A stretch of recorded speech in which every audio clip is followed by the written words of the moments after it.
BPL যখন শুরু হয় তখন দারুণ আলোড়ন তুলেছিল বিশ্ব ক্রিকেটে। England, Australia, South Africa, West Indies আর পাকিস্তানের নামী তারকারা খেলতে এসেছিলেন।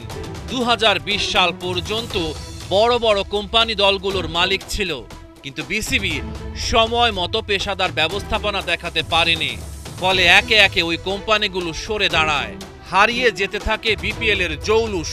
বিপিএল ক্রিকেটের নতুন চেয়ারম্যানের সামনে তাই অনেক চ্যালেঞ্জ। এই বিপিএল কে স্বচ্ছ, ক্লিন এবং অতীতের যে ভুলগুলো তার থেকে বেরিয়ে এসে যদি করা যায় তাহলে এটার ব্র্যান্ডগুলোটা বাড়বে। ক্লিন যে কটা দল পাবো সেই কটা নিয়ে আমরা করব, এটা আমাদের একটা মূল চিন্তাধারা।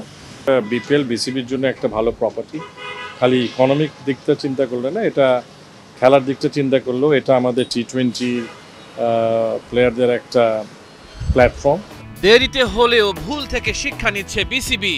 ডিসেম্বরে মাঠে গড়াবে নতুন আসর, নতুন করে সব সাজাতে চান কর্তারা। বোর্ডের ডিসিশন হবে ফ্র্যাঞ্চাইজি কিভাবে খালি বাংলাদেশ ভিত্তিক হবে বা আন্তর্জাতিক ভিত্তিক হতে পারবে কিনা, সেটা পর্যায়ক্রমে হয়তো একটা সিদ্ধান্ত আসতে পারে। তবে যেটা আমি প্রথমেই বললাম যে এবারের যদি পরবর্তী যে বিপিএলটা হবে সেই বিপিএলে বিসিবিকে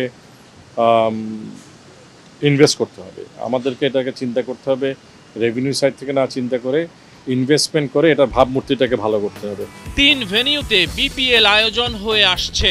গুঞ্জন আছে ভেন্যু সংখ্যা বাড়তে পারে ভবিষ্যতে। 4 নম্বর ভেন্যুতে খেলা হওয়ার সম্ভাবনা কতটা? ফ্র্যাঞ্চাইজি লিগগুলা আপনার বাইল্যাটারাল এবং ইন্টারন্যাশনাল লিগের প্রায় সমতুল্য হিসেবে ধরা হয়। তো সেখানে আনফর্চুনেটলি বাংলাদেশে 3টি ভেন্যুই অ্যাক্রেডিটেড ভেন্যু রয়েছে। অন্য ভেন্যুগুলোর অ্যাক্রেডিটেশন অ্যাকচুয়ালি আমরা হারিয়ে ফেলেছি, কারণ অনেকদিন খেলা হয়নি। It could be Bogura, it could be Rajshahi, it could be.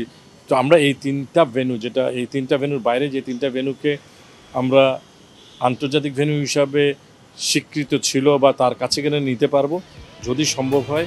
13 বছরেও হোম অ্যান্ড অ্যাওয়ে পদ্ধতিতে বিপিএল আয়োজনে ব্যর্থ বিসিবি। রহমান পেয়ার, 71।